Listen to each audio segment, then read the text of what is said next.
Yo, what up? What up? What up? What up? We are back at it today with another round of Undaunted Raid previews. Today we've got the coolest guy, Kirishima. We got Kirishima coming in. Super excited to talk about this guy. What a rad character. Before we jump in, I'm doing previews, first looks at all of the characters from Undaunted Raid. So if you're interested in that, go check it out. So with that said, we'll move this over here real quick. Put that right there as I talk about the card. All right, so Kirishima, for the first time ever, he was a 5-hander, now is a 6-hander, now is a 7-hand size character with 20 health. It has the Death, Earth, and Void symbols on his character card. 720 is so interesting for a character like this. It's really, if I do this, what happens? Oh, look at that. It looks even better. 720 is so interesting for a character like this. Because like when you think about Kirishima, you think about like really low, like hard hitting moves, having a lot of health, having a lot of vitality. And that's just not the case for this guy. I mean, he's got 20 health. He's got 20 big ones. But he does have some defensive abilities. Enhance, if your Fury attack, or Fury or Punch attack is partially blocked, your rival loses 2 health. That's very good. That's very good. If this said response after your Fury Punch attack is partially blocked, your attack gains 4 damage, it'd be the exact same thing. This feels incredibly strong. You full block Kirishima, or you don't block him at all. I like this ability. I think it's a really neat way to find incidental damage pump. And then response once per turn. After you completely block this attack, it deals no damage. Say goodbye to Jolt. Say goodbye to Throws. Say goodbye to if this is fully blocked, do a thing. This is a character that's like I'm unbreakable. If I'm blocking for real. How neat. And then response once per turn, destroy 1 foundation, after an attack is completely blocked, your rival destroys a foundation. So this is the powerful part of this character.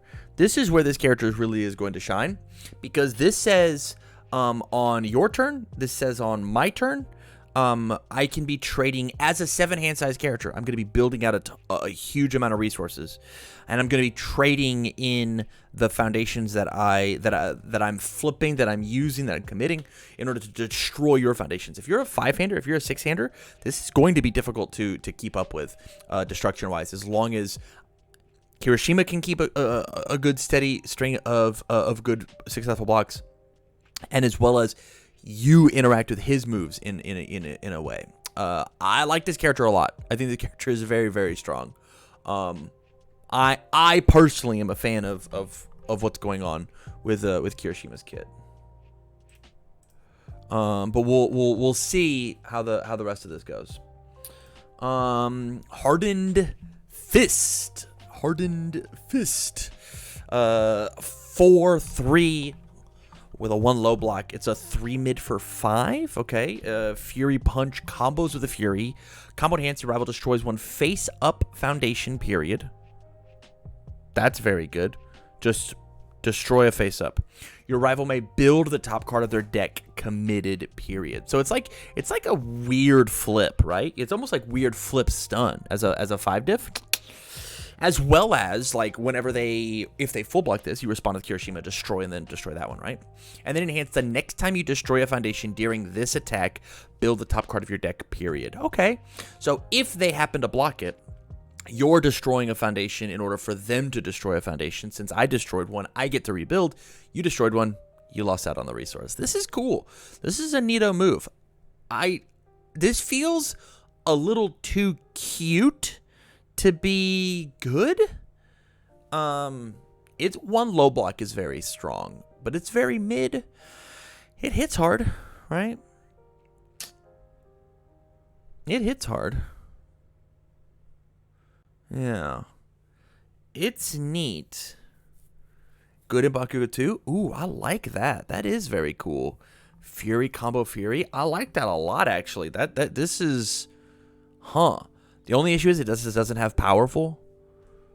That's cool. Yeah, I dig that a lot. That's neato. That's neato. All right, we'll see if the rest of the kit lives up. Red counter 5/3 5 high for 5. Off to the bat, good stats. Fury punch enhance. If this attack is not completely blocked, it does not clear from the card pool during the in phase period. Abilities like this are always so weird to me. Because, like, I have +1 progressive difficulty for my cool thing to happen. We haven't gotten to the response yet, but I'm going to give myself, it's going to be harder to block, harder to utilize my cool defensive pieces as my 7 hand size, 20 health character. It's going to be tougher for me to defend myself to get this cool responsibility off, which is response card pool remove. We fixed it, so removing the card is very good.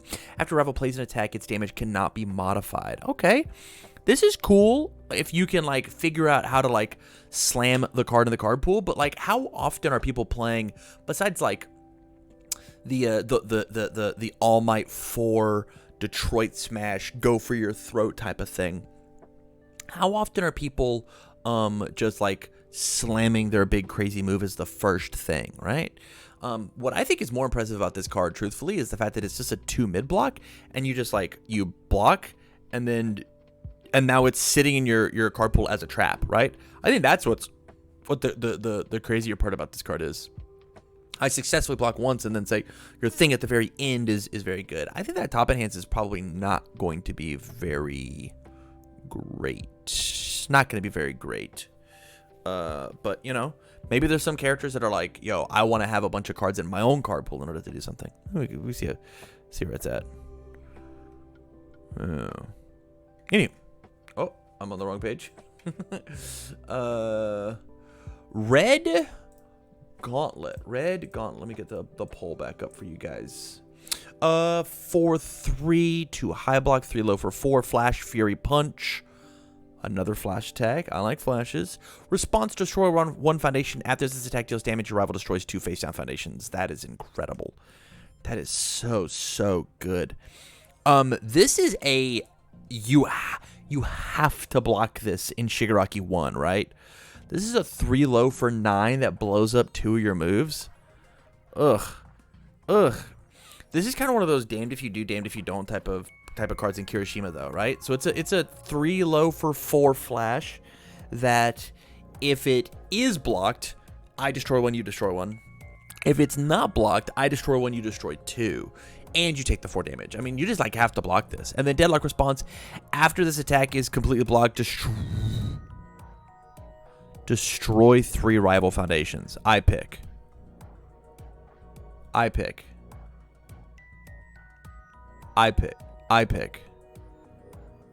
Wow, what an unbelievable deadlock response. Deadlock response, you're not in deadlock anymore. Deadlock response, I only want the good ones. Plus the one that he blows up on face. Yeah. Wowzers. What an insane wall breaker this is. This card is very, very cool. I don't know if it's going to be played on a lot of people, but I think the decks that do play it, you're going to have to respect this card. This is a very cool rare. And then on to the last card. I have a lot to say about this one. Red Riot Unbreakable, 5/3, 1 mid block. Incredible. 4 mid block. 4 mid for 7. Breaker 1. That's false advertising. It's unbreakable. That's messed up. Fury. Enhance. For the rest of this turn, your rival loses 2 health after they play a response during the block step or the damage step. Hilarious. If you do attempt to breaker this card, you lose your 2 health. There's your unbreakable for you. That's very, very strong. That's very, very, very, very strong. Especially with how well a certain character did during the past RLE, right? Destination? Yes, you can. Go for it. Red Riot Unbreakable says that after Recovery Girl responds to build in one of her cards after she takes damage, she loses 2 health. So she gets hit by Unbreakable, takes whatever damage, responds, loses 2, then builds it in. And that's for the rest of the turn. And then enhance, discard momentum, your rival destroys 1 ready foundation. ready foundation, build the top card of your deck. So you're trading plus getting rid of the momentum for you to have a ready foundation and then to lose one. This is great. This is a very, very, very strong card. Yeah. Yeah, this one's just great. On some foundations, we've got Facing Danger, 2/5/3 mid block. Enhance Destroy changes attacks damage to 5. That's bad. 5 is still way too much for a 7 hands as character, but for somebody who's if Nomu's been like blood curdled or something like that, like this is like a fine defensive piece. And then response flip, after this card is committed due to a rival effect, unflip one other foundation period playable while committed. Very cool. Very, very cool ability. Flip is supposed to essentially translate to once per game. And so the fact that we can Facing Danger to unflip that ability is neat. This is a cool way to have a stun deterrent. Hey, you can stun me all you want, but I'm going to trade this face down for this face down, and this one's the one that's going to kill you, right? That's pretty good. That feels very, very strong. I like this card a lot. For the bottom response, the top enhance feels a little rough. 5 is a bit much. At the same time, like it's a pretty good like damage resetter, right? Enhanced Destroy, Indiscriminate Shock is coming in for 14 damage. I guess I'm down to destroy and put it back to print it, right? Like when you translate it into those terms, like it's not that big of a deal. Yeah. All right, I'm a little more sold on it now, thinking about it that way. Learning to Harden. So strong. 2/5, 2 mid block, enhance commit. This deck gets -2 speed or +2 damage. Incredible. Very, very, very good card. Just being able to commit for -2 or +2 is just great. That's just like a good ability. And then death response, after this card is destroyed, draw 1 card. If your character has the death symbol, you get to just if it has, yeah.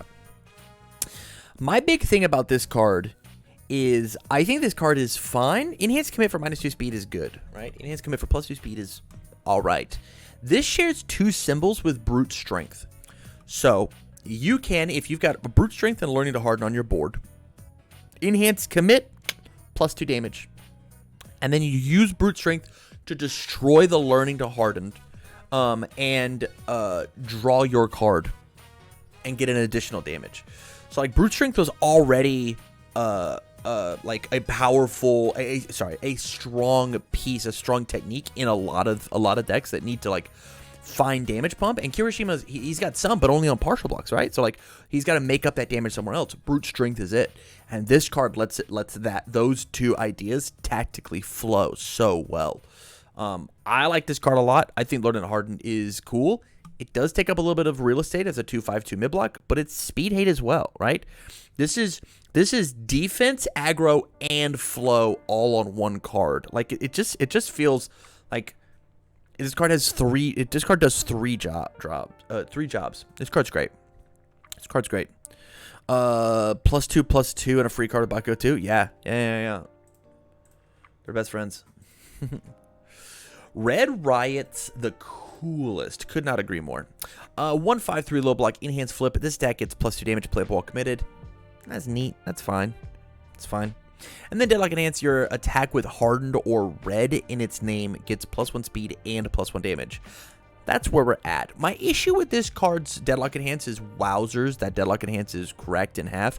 It's so nuts. It's incredible.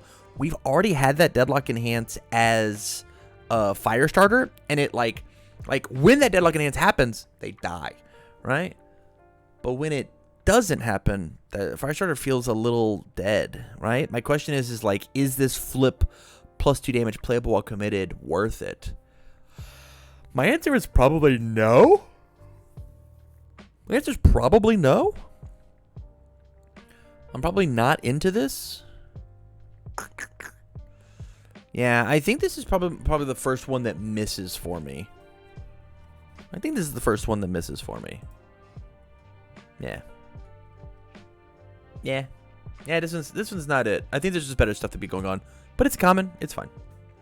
This card, though. First off, this card is going to look so sick as a rare. I want to know, man. I hope that they're able to make this a full art picture. Oh, it would look so good. I don't think they'll be able to, but I wish.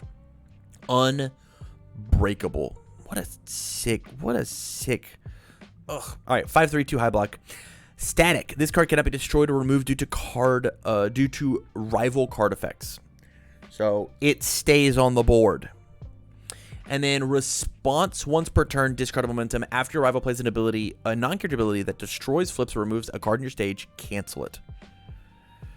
Wow. Once per turn, discard a momentum. Cancels so much. This is such a good card. We're not even done at the second part. Searing Glacial Storm was all over this weekend. This card says discard momentum, cancel that. You have man, there's so much. The fact that it's non-character is very good. I'd be nervous about that. This thing stops apathetic. This thing stops a lot. And then the bottom enhance commit, destroy one foundation : if you block this attack, it's considered completely blocked. So this says that whenever I can partial block something, I take no damage. This is like commit, destroy a committed foundation, wall cling on partial blocks, right? You have a Texas Smash that's coming in, and I plus ultra your Texas Smash. Well, if I Unbreakable first, it's considered fully blocked. It's considered completely blocked. It deals no damage. That's how the game codifies, like, oh, it was completely blocked. It still does not get around throws, because throws say when they're completely blocked, you take the damage. But the fact that this is like a neat way to like protect you from like zone overload, I think this is really cool. I don't see people playing it as more as too many copies of the card, but this is a good card. Yeah, I'm a fan. So here's the question, guys. How do you like the kit? Is the kit good? I think as a full package, this is probably the second best kit that we've seen in the set. I think that all of his stuff really wants to go together. I think Kirishima's biggest issue is he's going to have to, inside of the kit that we've just saw, he's going to have to find a way to like just find damage. He's got to, we need more damage coming across the table, because these attacks just really aren't cutting it. Like, it's 5 damage, 5 damage, 4 damage. 7's big, but they're slow and they don't hit very hard. So I guess like cards like Red Riot is the coolest make up for that and stuff like that. But yeah, I think if you can crack the code on how does this guy actually deliver some stats, I think he's going to be incredible. But I'd love to hear what you guys think as well in the YouTube comments. Come let me know your thoughts on Kirishima 3. Is he going to get errated? Who knows? Question mark. Who knows? With that said, guys, thank you as always. I wish you well.